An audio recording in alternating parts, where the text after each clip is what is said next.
힘 있는 찬송 감사합니다. 여러분들 사랑하고 축복합니다. 오늘 가정을 통해서 주시는 복이라고 하는 주제로 말씀을 상고할 때 여러분들 화목한 가정을 이루시고 또 축복의 통로로 쓰임받는 가정들이 다 되기를 주님의 이름으로 축원합니다. 제가 종종 드렸던 말씀 가운데 보면 십자가를 그려놓고 제일 위에는 교회, 그리고 가정, 이웃, 직장 이렇게 소개를 했습니다. 우리는 이 네 바운다리 안에서 살아가는 인생이라고 볼 수 있거든요. 근데 그 중에서 교회를 통해서 주시는 복은 영적인 복인 줄로 믿습니다. 하나님 앞에 예배하고 말씀 듣고 기도하고 그 교회를 통해서 우리가 영적인 복이 항상 임하는 줄로 믿습니다. 그리고 가정이라고 하는 것을 통해서 행복이라는 것이 와요. 가정 밖에서 행복을 찾는 건 잘못된 것이고 가정 안에서 누리는 행복이 진짜 행복인 줄로 믿습니다. 그리고 이웃을 통해서 좋은 만남의 축복이 오는 것이고 직장을 통해서 물질의 복이 오는 줄로 믿습니다. 그런데 중요한 것은 이 네 관계 속에 어느 한쪽이라도 막히면 답답한 거죠. 그렇죠? 영적인 통로가 막혀도 답답하죠. 가정에서 가족들 간에 갈등이 있으면 답답하죠. 이웃과 친구들과의 관계 속에서 막히면 답답하죠. 물질이 막히면 그것처럼 힘든 것이 없거든요. 그렇기 때문에 결국은 이 네 가지의 통로가 항상 열려진 것이 바로 축복의 통로인 줄로 믿습니다.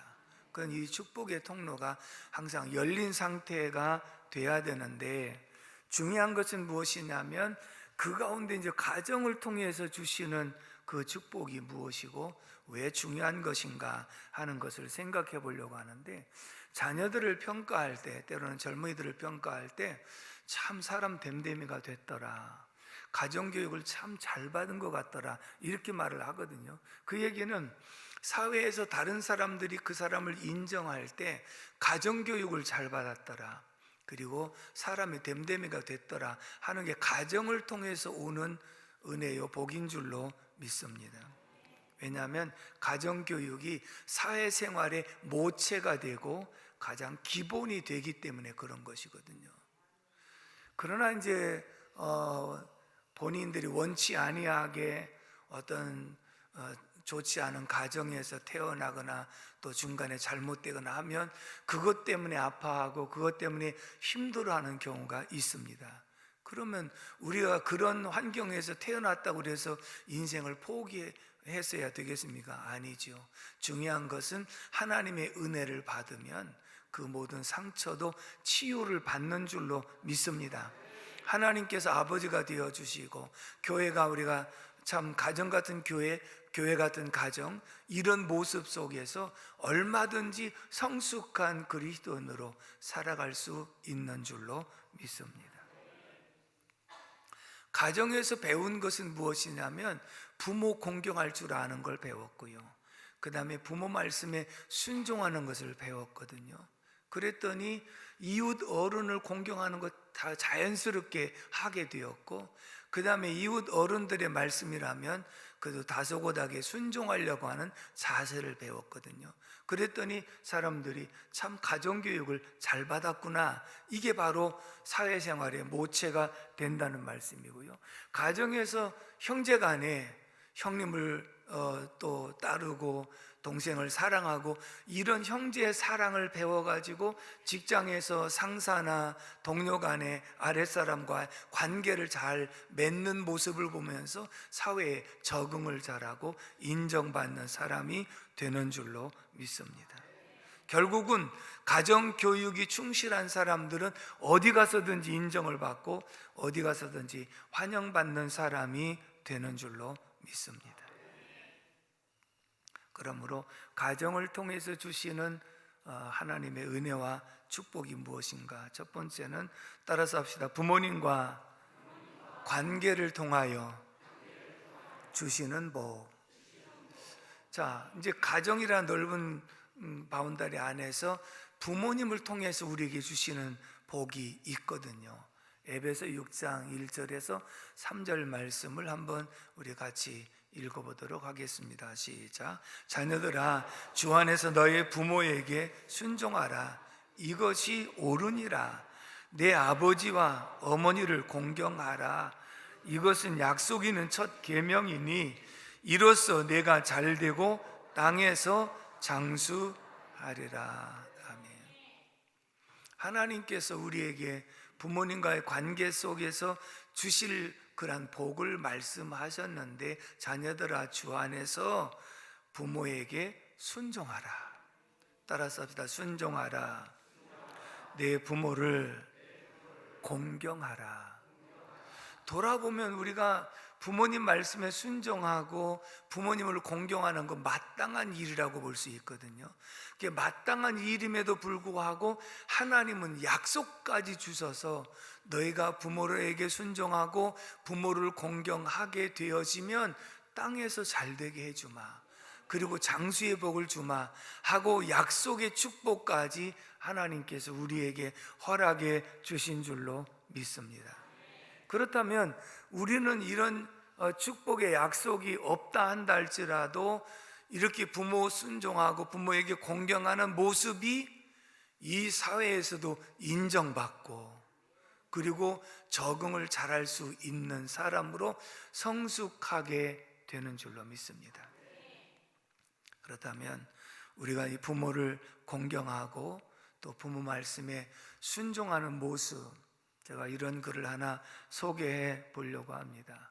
저는 이걸 읽으면서 이제 우리 시대에는 보릿고개를 경험한 시대이기 때문에 쉽게 공감이 가고 이해가 되었습니다만은 젊은 사람들은 잘 이해가 안 될 수 있는 소지도 없지 않아 있습니다. 그러나 그 속에서 뭘 한번 깨닫게 되어야 되느냐면, 그 어려운 중에서도 부모를 공경하려고 하는 마음, 그리고 마음에 안 들어도 순종하려고 하는 마음, 이런 것을 한번 생각해 보려고 합니다.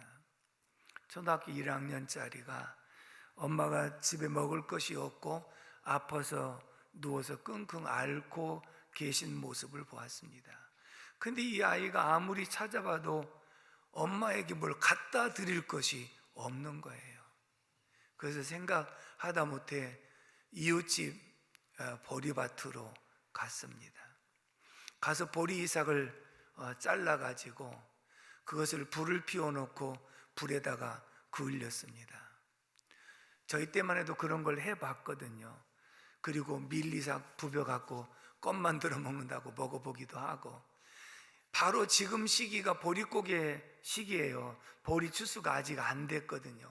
보리가 다 연글질 않았기 때문에 양식은 떨어지고 먹을 것이 없을 때 보리를 양이 적으면 그렇게 되지만, 어떤 때는 그걸 벼가지고 가마트에다 삶아서 밖에서 널어가지고 바짝 말려서 방아를 찧어서 이렇게 해서 먹었던 적이 있거든요. 근데 이 아이가 이웃집에 가서 남의 집 보리밭에 가서 보리싹을 자르려고 하는데 남의 것이라는 생각 때문에 가슴이 떨렸습니다.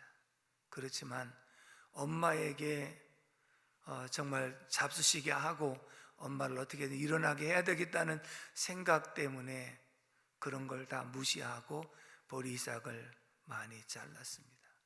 그리고 산에 올라가서 그걸 그을려 가지고, 그리고 썰 익은 그거를 뜨거운 데 가서 손으로 부벼 갖고 보리알을 꺼내서 집에 와 가지고 하얀 사발에다가 반 정도를 담아 가지고, 그리고 엄마한테 갖고 와서 엄마 좀 일어나서 이거라도 잡수시고 좀 힘 좀 내보시라고. 엄마가 이제 아들이 와서 그러니까 자리에서 일어나서 보니까 손도 새까맣고, 그리고 보리알을 갖다 놓은 것을 보니까 이건 틀림없이 우리 게 아니라는 걸 알거든요. 너 당장 가서 회초리를 만들어 갖고 와라. 이 아이는 잘했다 칭찬 들을 줄로 생각한 거예요. 근데 엄마가 갑자기 회초리를 만들어 갖고 오라고 하니까 아무 소리 없이 밖에 나가서 회초리를 만들어 가지고 왔더니 종아리를 걷고 그리고 여러 대를 맞았습니다. 엄마가 아무리 없어도 남의 것을 도적질 내서는 안 되는 거다. 바늘도둑이 소독되는 걸 모르느냐. 내가 너를 그렇게 가르치지 않았다 하면서 엄마는 이 아이의 종아리를 여러 대 때렸습니다. 많이 아팠습니다. 근데 어린 마음에 아픈 것이 무엇이냐면, 내가 엄마한테 맞은 것도 아프지만 엄마의 마음을 덜어드리려고 했던 행동이 엄마의 마음까지 아프게 해 드렸다는 것이 마음이 아팠습니다. 엄마가 이렇게 말합니다. 너 그 보리밭 주인 집에 갖고 가서 잘못했다고 빌고 용서를 받고 와라. 근데 그 집이 친구네 집이에요. 그러니 아이리지만 얼마나 자존심 상하겠어요. 근데 엄마의 말씀 앞에 그 보리쌀 그 사발을 가지고 친구네 집으로 가서 앞마당에다가 그걸 앞에다 내려놓고 무릎을 꿇고, 아줌마 용서해 주세요. 잘못했습니다. 갑자기 용서는 뭐고 잘못은 뭐냐고 물어봤는데, 사실은 이렇게 보리밭에서 이렇게 했습니다 라고 하는 자초적 얘기를 들으니까 달려와서 하는 말이, 너 얼른 일어나라. 용서고 뭐고 가난이 죄지 네가 무슨 죄냐고. 그러면서 부엌에 가서 쑥떡을 한 덩이를 갖다가 그릇에 넣어주면서, 이거 너 먹고 힘내라. 엄마 밥은 내가 챙겨 갖고 갈 테니까 먼저 돌아가라.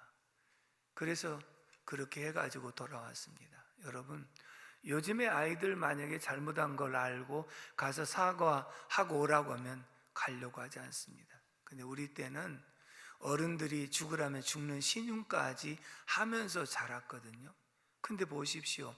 부모를 공경하라, 부모 말씀에 순종하라, 하나님 말씀이잖아요. 근데 우리는 가정 교육을 통해서 그런 것을 보고 듣고 배우고 자랐거든요. 그러다 보니까 이 사회생활을 하면서 그런 것이 사회에서 인정받는 그런 모습으로 성장했던 것을 기억하게 됩니다. 그러면서 그렇게 성장해서 나중에 보니까 이 아들이 훌륭하게 잘 성장을 했더라고요. 어머니가 돌아가셨다는 소식을 해외에서 듣고, 그리고 급히 돌아와서 장례를 치르고, 그리고 엄마의 유품을 정리하다가 엄마의 낡은 일기장을 발견하게 되었습니다. 그 내용은 이랬습니다. 파란 보리알 한 사발을 작은 손으로 만들어 온 어린 아들의 곱고 고운 정성에 나는 울었다. 고사리 같은 너의 손을 꼭 안아주고 싶었지만 나는 너를 위해 매를 들지 않을 수가 없었다. 안아주고 싶은 자식을 때려야만 했던 엄마는 가슴에 못을 박는 아픔이었다. 엄마를 생각하는 너의 마음 정말 고맙다. 내 사랑하는 아들아.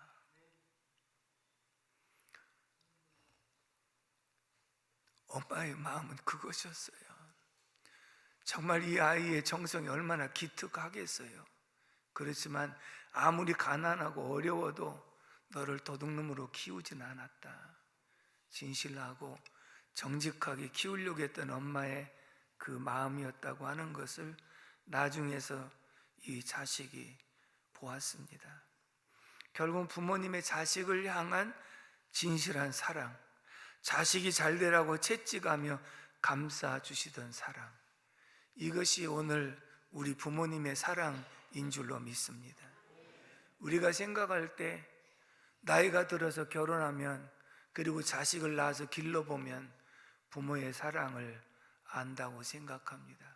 물론 일부는 아는 것이지만 나이가 더 들으면 들을수록이 부모의 사랑이 얼마나 깊은가 하는 것을 느낄 수가 있는 줄로 믿습니다. 제가 이 글을 읽으면서 참 많이 울었고요.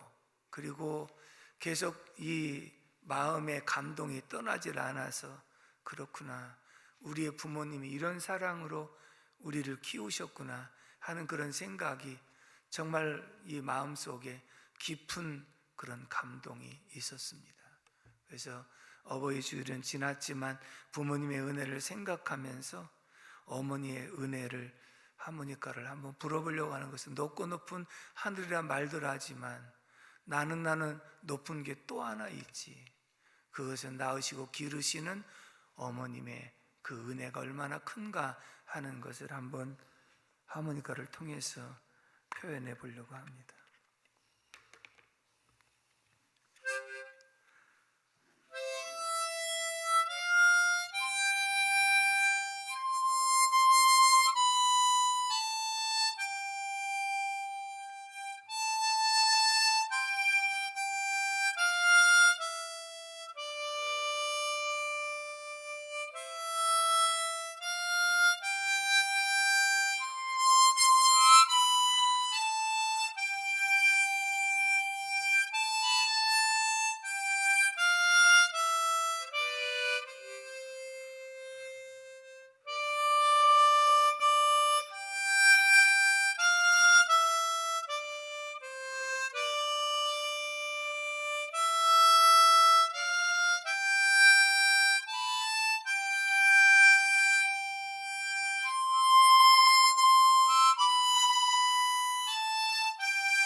감사합니다.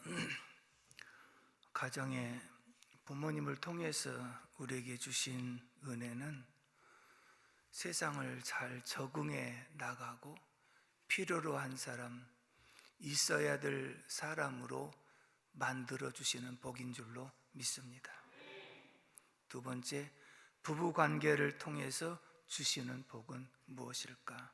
오늘 본문 7절을 다 같이 한번 읽어보도록 하겠습니다. 시작.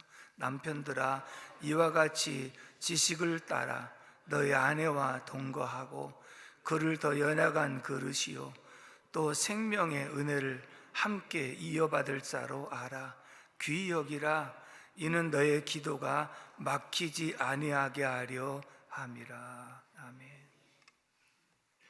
이 말씀을 보면 부부관계가 화목하면 우리의 기도가 막히지 않고 하나님과 관계가 열려 있는 줄로 믿습니다. 그러면 축복의 통로로 하나님의 은혜와 복이 계속 쏟아져 내릴 수 있는 것인데, 부부간에 막히면 기도가 막힌다.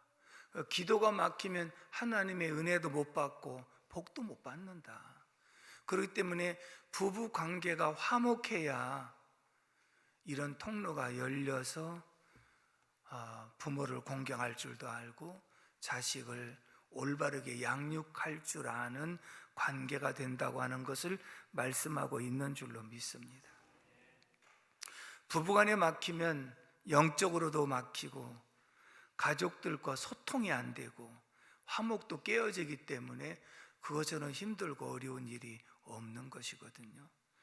부부의 화목은 둘이 한 몸을 이룰지니라 라고 말씀을 하셨는데, 둘이 한 몸을 이루라고 하는 것은 따라서 영적인 연합. 영적인 연합은 믿음으로 하나 되는 거예요. 같은 믿음으로 같은 뜻으로 하나 되는 것이 영적인 연합이거든요. 여러분, 함께 주님 섬기고 함께 은혜가 충만한 삶 속에 살아가면 행복이 있는 줄로 믿습니다. 그것처럼 좋은 게 없지요. 그 다음에 정신적인 연합이 있습니다. 따라서 합니다. 정신적인 연합. 정신적인 연합은 마음과 마음이 통하고 그리고 대화가 통하는 상태를 정신적인 연합이라 그렇게 말할 수 있거든요. 사람들은 결혼만 하면 저절로 하나가 되는 줄로 착각하는 경우가 많습니다. 그냥 최선을 다해 살면 하나가 되는 줄로 착각하는 경우가 많습니다. 결단코 그렇지 않거든요. 오늘도 말씀해 보면 지식을 따라 아내와 동거하고, 그러니까 뭔가 하나님의 말씀을 따라서 그리고 일반적인 지식을 통해서 아내와 동거를 하라. 그렇지 않으면 기도가 막힌다 라고 말씀을 했기 때문에 오늘 부부간의 관계를 통해서 주시는 그 복, 어떻게 소통을 해야 되는가 하는 거거든요. 세 번째는 육체적인 연합인데, 영적인 연합과 정신적인 연합이 잘 되어지면 육체적인 연합은 저절로 이루어져 가는 줄로 믿습니다. 이런 예화를 드린 적이 있습니다. 암소와 숫사자가 서로 사랑을 나눴대요. 에이, 그런 경우가 어디 있어요. 여러분, 부부간에 서로 결혼을 해서 돌아보면 전혀 안 맞는 사람끼리 한 경우도 있어요. 안 맞아도 이렇게 안 맞을 수 있을까라고 하는 사람들도 있거든요. 그게 바로 숫사자하고 암소와의 관계예요. 지금 이 숫사자 암소 얘기는 하나의 예화인데, 결국은 우리 가정은 절대로 안 그럴 거야 라고 생각하는데, 이걸 잘 들어보세요. 둘이 너무너무 사랑했대요. 그래서 하기로 결심을 했거든요. 그랬더니 주변에서 반대를 너무 많이 하는 거예요. 절대로 안 맞는다, 안 된다, 다 그렇게 반대해도 두 사람은 사랑하기 때문에 결혼하려고 그랬고, 한 가지 조건은 뭐냐, 서로를 위해서 최선을 다하겠다는 다짐이 있었어요. 그러니까 서로 사랑하지요. 서로를 위해서 최선을 다해야 되겠다고 마음을 먹었으니까 누가 말릴 수 없고 둘은 결혼을 했습니다. 첫날부터 최선을 다하기로 했으니까 암소는 양질의 풀을 뜯어갖고 준비해서 남편 식탁을 차려놓습니다.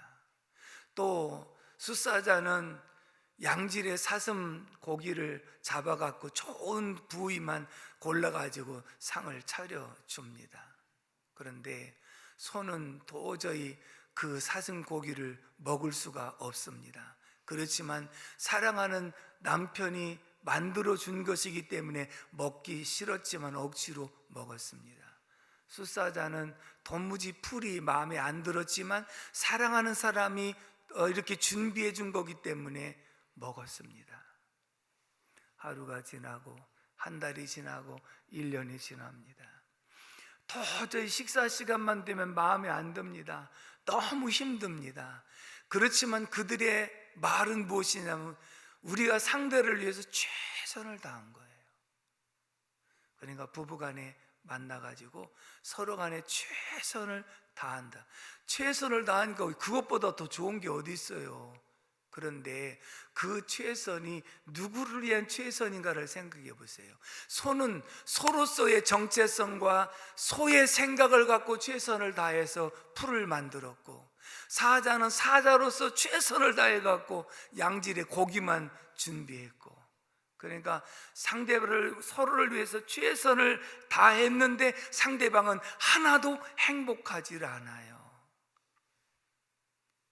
속으로 생각할 때 우리 부부 보고 그런 거 아닌가 이렇게 생각 드는 사람도 없지 않아 있을 수 있거든요. 여러분은 부부간에 서로 최선을 다하고 있습니까? 최선도 안 하는가 봅니다. 다시 한번 물어, 최선을 다하고 있습니까? 근데 그 최선이 나의 관점에서 나의 생각 속에서 최선을 다하고 있는지, 아니면 사랑은 배려인데 상대방의 필요를 채워주려고 최선을 다했는지.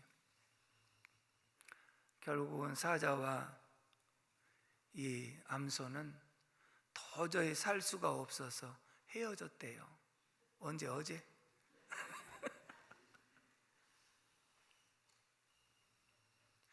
여러분, 우리가 부부로 평생을 살아가면서 그런 부부들도 있어요. 서로 최선을 다했다고 당신이 무슨 불만이냐 그래요. 제가 상담했던 케이스를 한번 말씀드린 적이 있지요. 남편은 고아로 성장해서 자수성가한 사람이고, 아내는 건강한 가정에서 자란 사람이기 때문에 서로 안 맞는 게 너무 많아. 근데 남편은 내가 당신한테 돈을 안 벌어다 주냐, 옷을 안 사다 주냐, 해달라는 거 다 해줬는데 뭐가 불만이냐. 남편은 아내를 최선을 다해줬어. 아내 입장에서는 나는 돈 벌어다 주고 뭐 옷 사주는 걸 원하는 것이 아니라 당신의 따뜻한 마음, 당신의 따뜻한 말, 그 한마디를 원하는 거야. 아무리 얘기해도 자기의 방식대로 사랑하는 거예요. 자기는 최선을 다했는데 뭐가 말이 많아. 당신은 최선을 다했다고 하지만 나에게는 별로 관심이 없고 나에게는 그 마음이 하나도 행복하지 않다고 말하는 거였거든요. 그러니까 오늘 우리들이 부부의 관계 속에서 자기 관점에서 자기 생각대로 최선을 다하면 상대방이 하나도 느끼지 못한다고 한다면 최선을 다한 의미가 없다는 것이지요. 어떤 가정이, 요즘에 황혼 이혼 얘기들이 많이 돌고 있지 않습니까? 황혼에 도저히 안 맞아서 평생 지금까지 살아왔는데 내가 남은 여생이라도 좀 편하게 살아야 되겠다 생각해서 성격 차이 때문에 이혼하기로 결심하고 변호사를 선임해서 이혼 수속을 다 마쳤답니다. 그리고 이제 변호사가 이제 마치고 저녁이라도 한번 대접을 해야 되겠다고 생각해서 저녁 식사하는 자리에 초대를 해서 둘이 이제 부부가 함께 갔습니다. 근데 마침 통닭이 나왔는데 남편이 생각할 때 아내에게 내가 마지막이라도 좀 서비스를 해야 되겠다고 생각해서 일어나서 닭 날개를 잘라가지고 아내의 접시에다가 주었습니다. 변호사 생각할 때 뭐 좀 다시 화합이 될 수 있을까? 왜 서로 생각하는 마음이 있으니까. 그랬더니 아내가 화를 버럭 내면서 하는 말이, 나는 닭 다리를 좋아한다고. 그런데 어떻게 당신은 일평생 나한테 닭 날개만 주느냐고. 당신은 이기적인 사람이라고, 자기밖에 모르는 사람이라고 화를 버럭 내면서 자리를 박차고 일어나려고 합니다. 남편이 한마디 합니다. 나는 사실 닭 날개를 훨씬 더 좋아한다고. 근데 일평생 내가 좋아하는 날개지만 당신을 위해서 닭 날개를 당신한테 줬다고. 당신이 나한테 날개를 좋아하는지 다리를 좋아하는지 한 번이라도 물어본 적이 있느냐고. 그러고 보니까 당신이 뭘 좋아하는지 한 번도 안 물어봤어. 자기 관점에서 최선을 다한 거야. 자기가 좋아하는 것 전해주면 좋을 거라고 생각한 거야. 사랑하는 성도 여러분, 상대방이 닭다리를 좋아하는지 날개를 좋아하는지 만약에 모르면 오늘 가서 물어보세요. 그것도 평생을 살아가면서 그것조차도 모른다. 이게 하나의 비근한 예지만요,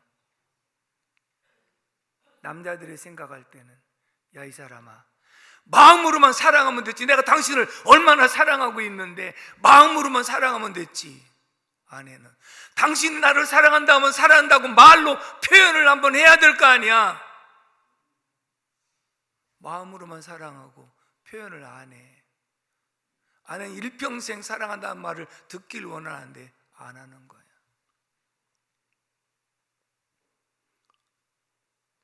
수사자와 암소의 관계나 뭐가 다를 게 있습니까? 서로 최선을 다했는데 결국은 자기 관점에서 최선을 다했을 뿐이지. 당신이 이런 때, 그래서 결국은 부부간의 소통은 따라서 합시다. 대화. 좀 더 크게 대화. 다시 한번 대화. 대화는 무엇이냐면 유 메시지가 아니라 아이 메시지라고 말했던 것은 나의 얘기하는 거예요. 내가 오늘 마음이 좀 이렇다. 이럴 때 나는 이런 거 참 좋아한다.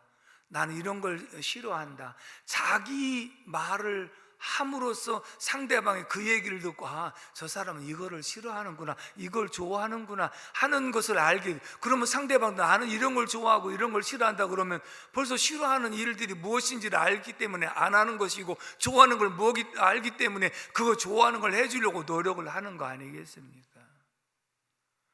근데 이런 대화는 하나도 없이, 부부간에 대화하려면 며칠 전서부터 긴장해갖고 대화를 나눠야 되겠는데 뭐라고 대화를 할까라고 준비해가지고 한 주일 동안 기도하다가 여보 오늘 대화합시다 시작. 그게 대화냐고요? 그게 대화가 되는 것이냐고요? 그냥 차 한잔 나누다가 대화가 이루어지는 것이고, 때로는 드라이브 하다가 대화가 밥 먹고 산책하다가 대화가 이게 대화지. 대화하러 가시기 바랍니다.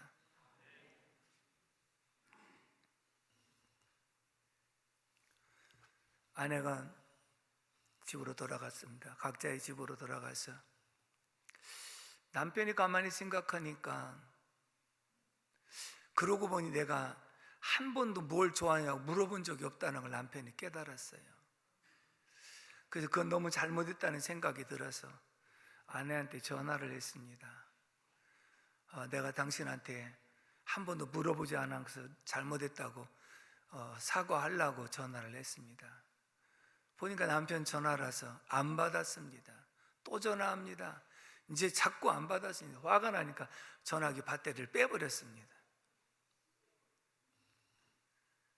그리고 나서 자고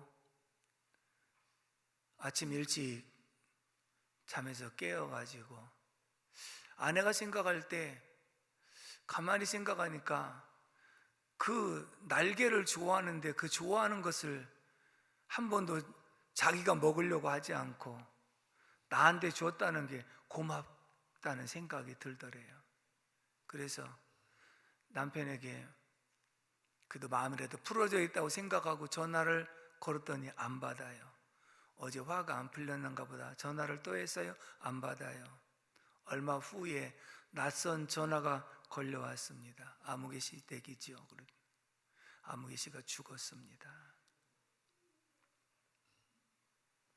여러분, 남의 얘기 먼 얘기 같지요? 우리가 서로 간에 부부 간에 소통이 안 되면 남의 얘기입니다. 가정에서 부부가 화목하는 비결은 소통이거든요. 대화거든요. 그래서 서로를 이해하고 서로를 알고 서로를 치유해 줘야 되는데, 이것이 안 되어지면 부부간의 화목이 깨어지고 기도가 막히고 자녀들과의 관계도, 어른을 공경하는 이 모든 일도 다 어그러지기 시작하는, 부부가 화목하면 어른을 공경하는 일이 자연스럽고, 부부가 화목하면 자녀들 양육이 자연스러운 것인 줄로 믿습니다. 그러므로 오늘 저와 여러분들은 오래 살면 우리가 말을 안 해도 안다고 생각하는 겁니다. 근데 어떤 분들이 난 저 사람은 알다가도 모르겠다고, 평생 살았는데 양파 껍질 같다고, 까도 또 양파 껍질이라고, 알 수가 없다고 이렇게 말하는 사람들도 있거든요. 왜 그런지 아십니까? 서로 간에 속내를 드러내지 않았기 때문에, 그 마음을 열어서 말을 하지 않았기 때문에 모르는 경우가 참 많았거든요.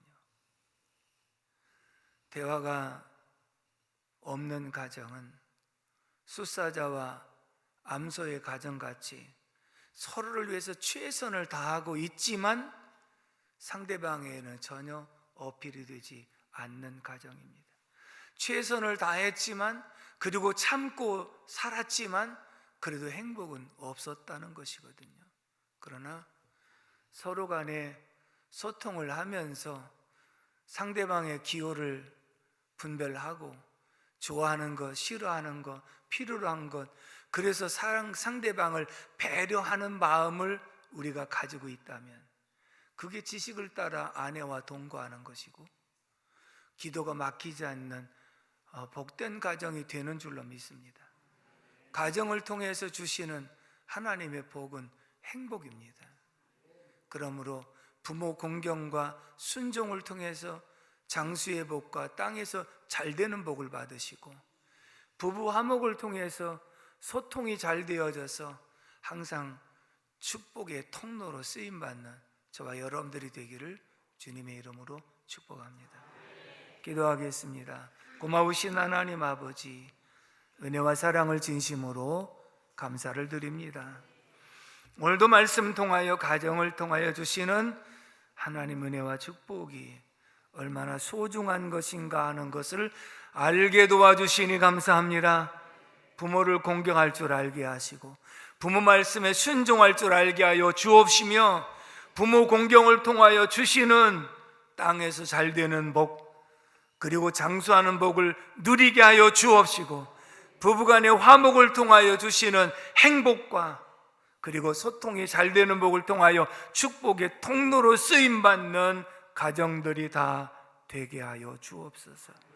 우리의 모습을 돌아보게 하시고, 서로 간의 대화를 통하여 소통을 많이 나눌 수 있는 가정들이 다 되게 하여 주옵소서. 그러므로 모두가 화목한 가정 만들어가게 하시고, 아름다운 가정을 만들어가도록 도와주옵시며, 축복의 통로가 되게 하옵소서. 예수님의 이름으로 축복하고 기도합니다. 아멘.